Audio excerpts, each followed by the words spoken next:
nós aqui no Largo de São Francisco, Casa dos Poetas, receber para falar da nossa tradução em forma institucional, o poeta. Então, para fazer a sua apresentação, passo a palavra a Léa Vidigal. Eu estou imensamente honrada de participar dessa homenagem e queria dizer que essa casa, Caetano, Caetano Veloso dispensa apresentações, então eu rapidamente queria só dizer que essa casa é casa de poetas e artistas também. É casa de Castro Alves, de Álvares de Azevedo, de Lígia Fagundes Telles, é casa de Hilda Ist, é casa de poetas e artistas que fizeram a alma do Brasil também. Então, mais um poeta, mais um artista que canta a alma do Brasil para homenagear, nesse momento, um artista das instituições, que é Roberto Mangabeira Unger. Obrigada pela presença. Passo a palavra a Caetano Veloso.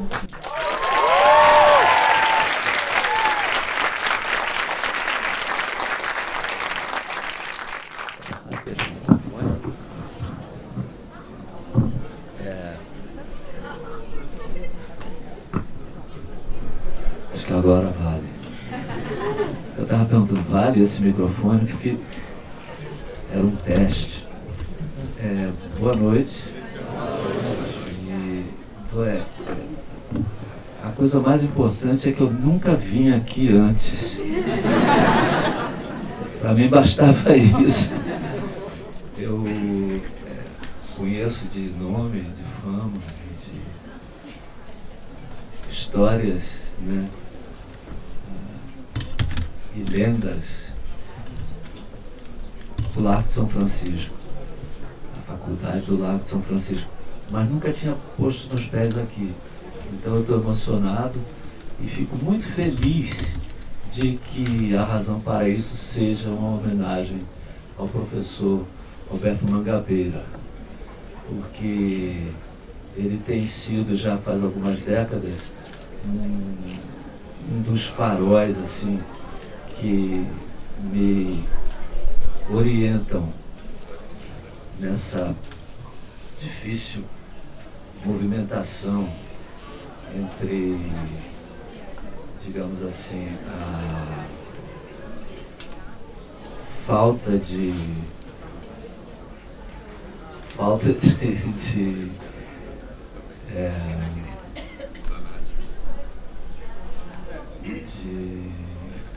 eu queria usar a expressão que ele cita de Schlegel e me esqueci a palavra em português na hora.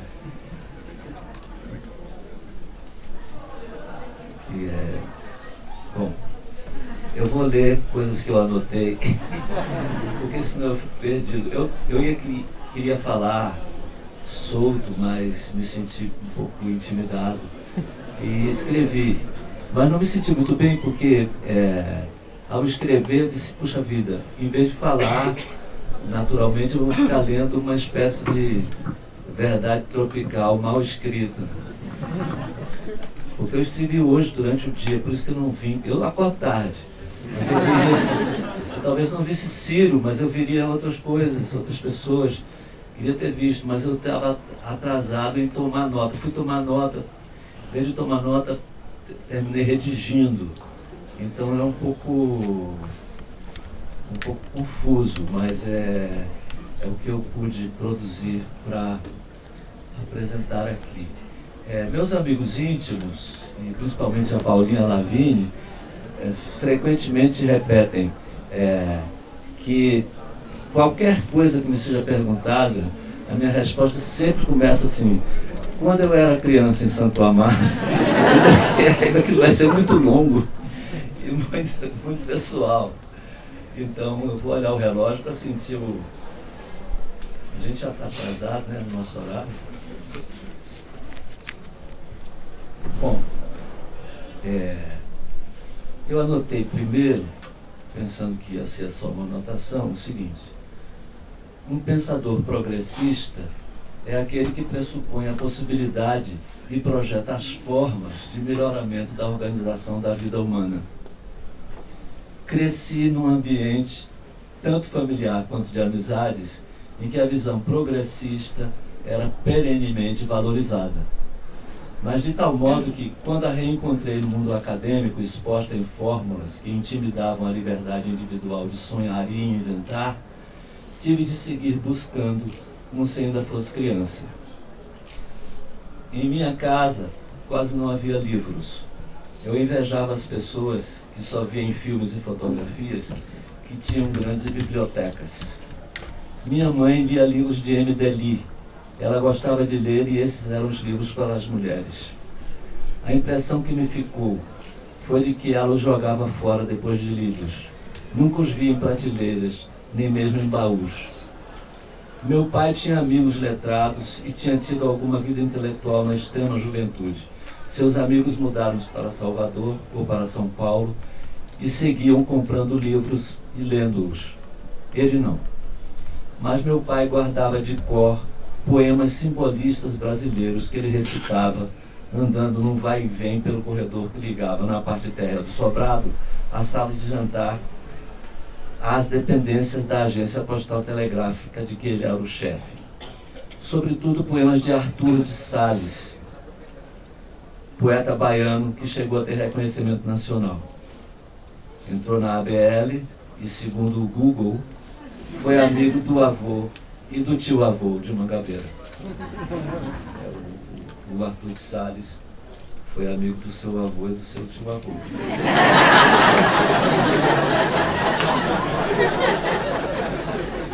É que o tio-avô dele era poeta.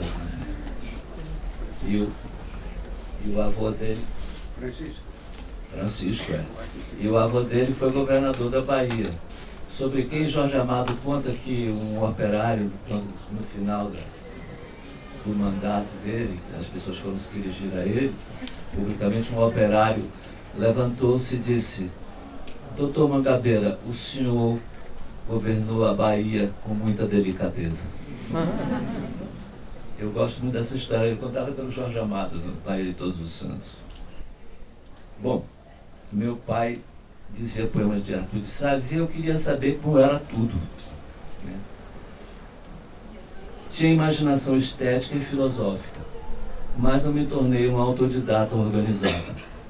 Até por timidez, por uma espécie de modéstia, que era também um medo tolo da inautenticidade. Assim, a cultura política que encontrei na Faculdade de Filosofia, em Salvador, não me satisfazia a imaginação, que eu desenvolvia em desenhos e pinturas e sonhava em desenvolver como filósofo. Eu tinha uns 7 ou 8 anos quando ouvi a palavra filósofo pela primeira vez. E a frase, penso, logo existo. Ouvi de minha daia, uma prima que já devia ter quase 30 anos, que ela queria ser como os existencialistas, filósofos de Paris, que só faziam o que queriam. E vi um retrato desenhado de Sócrates. Pensei que a frase de Descartes era irreparável, que os filósofos que pensavam essas coisas eram barbudos e que eu cresceria para responder à frase. Fui parar na Faculdade de Filosofia da Universidade Federal da Bahia, a UFBA, que tem um nome que parece alemão, né, quando pronuncia UFBA. O Smetak, que era músico de língua alemã, né, suíço-alemão, ele, quando ele se referia a UFBA, do jeito que ele falava com um sotaque alemão muito forte, qualquer pessoa juraria que era uma palavra alemã. Mas vemos os baianos dizendo UFBA, parece alemão. Então, fui parar na faculdade. O curso não era bom, mas eu era pior. Carlos Nelson Coutinho e Vladimir Carvalho, entre outros, estavam entre meus contemporâneos. Mas nosso professor de metafísica, o padre Pinheiro, era tomista e só ensinava Aristóteles via Santo Tomás. A gente lia Sartre extracurricularmente, e também Simone de Beauvoir, é claro. E os poetas brasileiros, mais Fernando Pessoa, além de Clarice e Rosa. Esse padre veio a ser censor durante a ditadura. E quando eu voltei do exílio, ainda sob Médici, ele, já tendo deixado a batina, me intimou a ir responder perguntas numa sala da Polícia Federal na Cidade Baixa. Ele não liberaria meu show se eu não explicasse o que significava a palavra reggae. Estava na letra de 9 out of 10, canção que escrevi em Londres. Ele não achara a palavra em nenhum dicionário de inglês, nem mesmo no de gíria. Expliquei que era um ritmo jamaicano novo. Ele não quis acreditar. Dei minha palavra de honra e ele, depois de pensar muito, me disse que liberaria o show, mas se eu estivesse mentindo e a palavra fosse obscena ou subversiva, eu voltaria para a cadeia. Eu tinha um profundo desprezo por Santo Tomás de Aquino. Mas no livro de Mangabeira, encontrei a seguinte frase dele: uma vez que era a vontade do único Filho de Deus que os homens partilhassem de sua divindade, ele assumiu nossa natureza para que, tornando-se homem, ele pudesse fazer do homem Deus. O próprio título do livro, A Religião do Futuro... Oh, sim, São Tomás. Eu sei que eu redigi mal, mas não é mal, assim, acho que todo mundo entendeu o que era E você sabe que a gente tem a tradição, Santo Tomás é o único santo cujo nome começa com uma consoante e que não é chamado de São e sim de Santo. A gente se diz, não sei, faz parte da tradição católica. Eu sou de uma família católica, todo mundo é São João, São José, São Pedro, São Paulo, mas Santo Tomás de Aquino.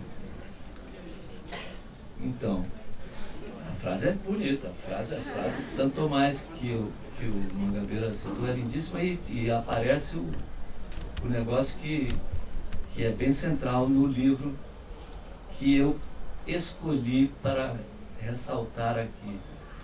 Porque, na verdade, tudo isso é um reconhecimento da dívida que eu tenho por ter encontrado o pensamento do professor Mangabeira, com esse sobrenome, Mangabeira, né? Muito bom. Eu escrevi um dia no computador, o computador recusou, como se não existisse. Eu tinha escrito com letra maiúscula, então eu escrevi com letra minúscula, para ver se era isso. Não, e curiosamente aquele corretor do meu computador, daquele servidor, não conhecia a palavra mangabeira, que é um pé de mangaba, né? E a mangaba é uma fruta na Bahia muito presente, ou era, né? Mas de todo modo, voltando ao texto escrito, onde eu não pretendo me prender muito, porque, como vocês notaram, o professor achou que estava mal redigido no momento em que eu cito a frase do Santo Tomás que pareceu ser dele. Mas no livro dele, A Religião do Futuro, o título já é uma subversão dos hábitos intelectuais acadêmicos.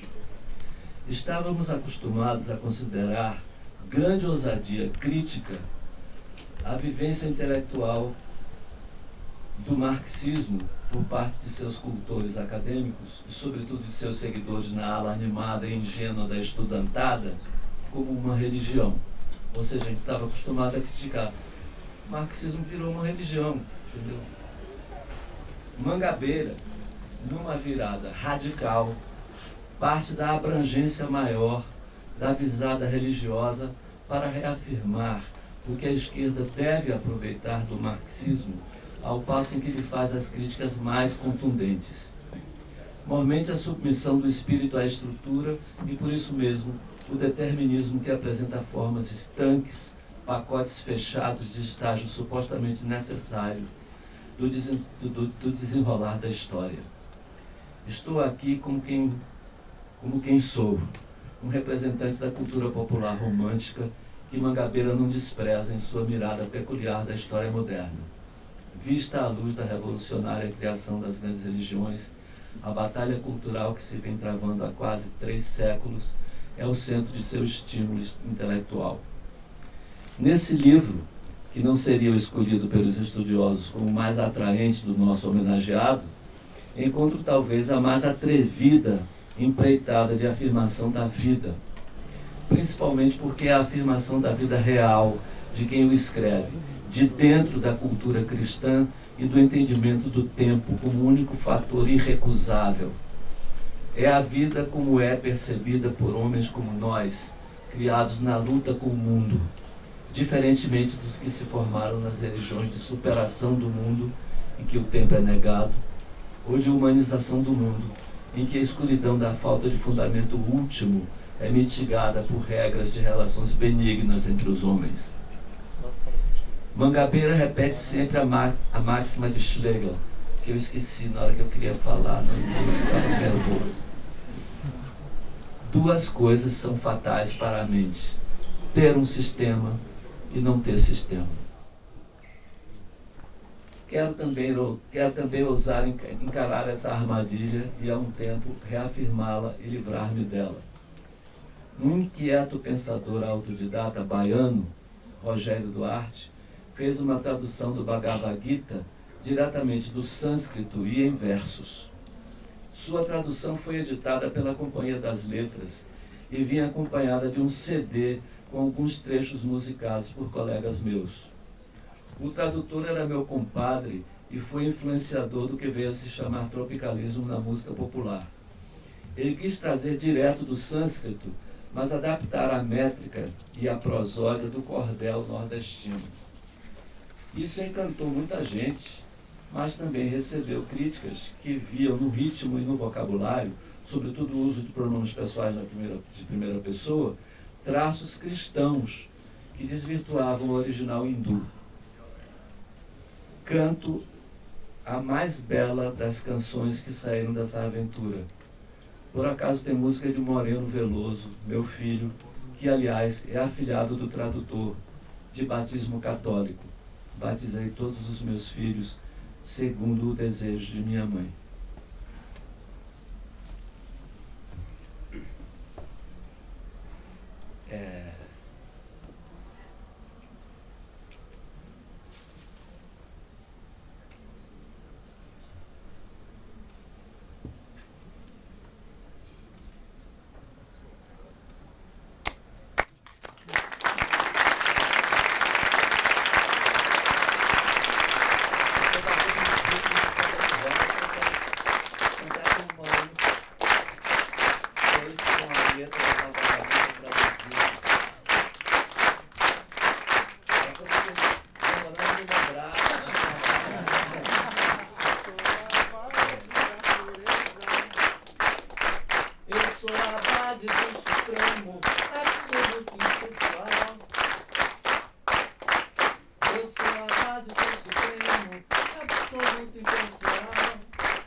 Eu cantei mal, fico nervoso, intimidado. Cantei em casa, assim, no hotel, para ficar à vontade. E ele vai ficar dando comigo que eu não cantei certo. Eu sou a base do Supremo, absoluto impessoal, da eterna natureza, do poder transcendental. Eu sou transcendental. Eu sou transcendental. Essa visão, né, do Deus impessoal, né, que o Mangabeira contrapõe à visão do Deus das religiões do Oriente Próximo, de que nossa cultura descende, né, de onde sai o cristianismo, também o Islã, que é o Deus pessoal, cantado assim, nesse jeito de samba de roda, sobretudo como o Moreno cantou quando gravou, diz outra coisa do que a mera afirmação da impessoalidade do ser supremo, né? E da negação do tempo que está aí implícita, por causa da brasilidade, do tom, do jeito, de ter virado um samba de roda.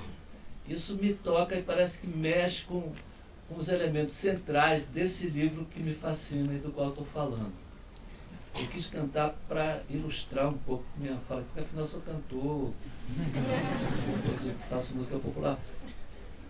Isso seria a ilustração. E de fato, eu anotei que essa versão em samba de roda do conceito de Deus impessoal diz tudo o que eu poderia tentar explicar sobre minha relação com a visão das religiões, em que a pluralidade e diferença das coisas, assim como o tempo, são negadas, o ser eterno e impessoal é a única realidade. Um pensador que sugere que a prática da cooperação na vida social é análoga à instância da imaginação na vida mental, isto é, não modular, seguramente fala de algo que me interessa, de coisas que têm a ver com o que mais espontaneamente tem buscado articular. É como se ele estivesse onde apenas tento chegar com minhas geringonças que passam perto da música e da poesia. Um sujeito que quer superar a hierarquia que dá primazia às ciências da física, de Newton a Einstein aos teóricos quânticos, sobre as ciências humanas, hierarquia que vem dos gregos clássicos, não poderia deixar de reencontrar nas grandes religiões um grau de abrangência, aquilo tudo que nos é dado como quase um ADN. Eu digo ADN ainda porque eu aprendi assim. Quando eu estudava, já no curso, na segunda fase do secundário, não se dizia DNA, foi influência americana, passou a se dizer DNA, mas era ADN. Tem um autor moderno que continua usando ADN seriamente. Acho que é Eduardo Viveiros de Castro, ele continua usando ADN. Eu digo ADN ainda. Então, essa abrangência, aquilo que nos é dado quase como um ADN, que a formação religiosa, a base dos princípios religiosos, né? Aquilo tudo que nos é dado, respondendo à perplexidade interminável que acompanha toda a nossa formação da nossa consciência, desde as primeiras sensações e percepções que nos revelam a cada um de nós como o centro de tudo e concomitantemente nos instruindo sobre como agir, predizendo o certo e o errado, o bom e o mal, enfim, uma desesperada consolação para a evidência da finitude vivenciada por uma vontade que sabe-se infinita. Isso é o que você encontra descrito no livro A Religião do Futuro, do Mangabeira, que é um livro que corre o risco de ser, é o livro do fundador de uma religião, entende? E, no entanto, o próprio livro sabe pôr essa pergunta num lugar em que ela não destrói a força do livro, entende? Eu acho que o Brasil não pode desperdiçar essa potência intelectual que é Mangabeira. O Brasil me interessa, primeiro porque sou brasileiro, depois pelas características que atraem alguns estrangeiros e que me atrairiam se eu fosse um. Parece-me uma oportunidade especial. Somos o esboço de uma nação grandiosa. O fato de falarmos português, de sermos profundamente miscigenados, de termos o maior número de negros fora da África, numa área territorial, que significa escala e também chamado à grandeza simbólica, não só falamos português. Tendo sido colonizados por portugueses, tivemos uma relação anômala com a metrópole, relação que é repetidamente vista pelas lentes desqualificadoras do humor ou mau humor nacional, que serve apenas para isentar de responsabilidades os indivíduos. Quando ouço Mangabeira repetir que, tendo andado pelo país inteiro, assegura-se de que o brasileiro está pronto, meu espírito tende a reproduzir o erro que uma vez, faz anos, quando escrevi a coluna para o Globo, cometi. Mangabeira é uma espécie de Agostinho da Silva protestante. O professor Agostinho, por décadas refugiado no Brasil por causa da perseguição salazarista, dizia que Portugal civilizou a Ásia, a África e a América. Falta civilizar a Europa. E o futuro do Brasil é tão grande, mas tão grande, que não há abismo em que caiba.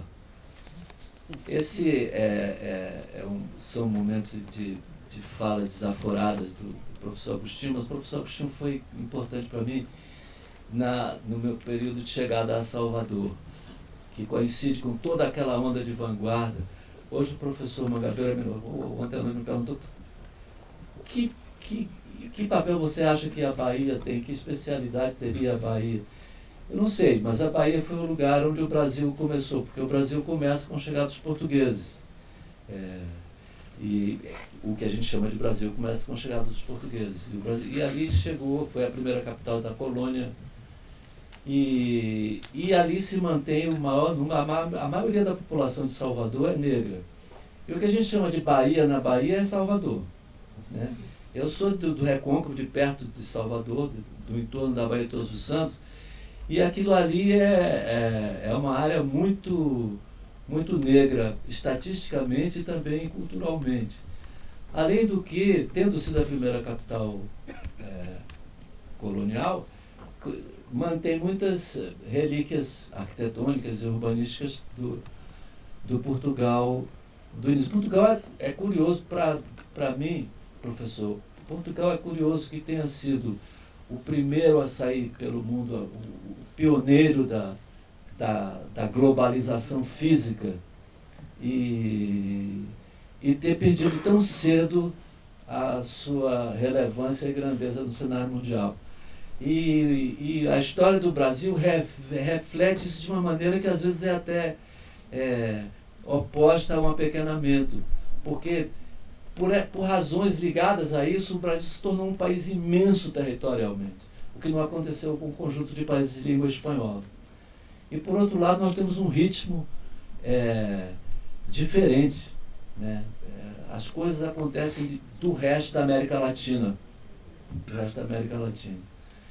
E eu acho que a gente tem um dever de grandeza e de originalidade do qual não podemos nem devemos abrir mão. E o professor Mangabeira é uma das pessoas que mais me ajudaram a fortalecer essa convicção. E agora eu agradeço a atenção de vocês e passo a palavra para o professor Mangabeira.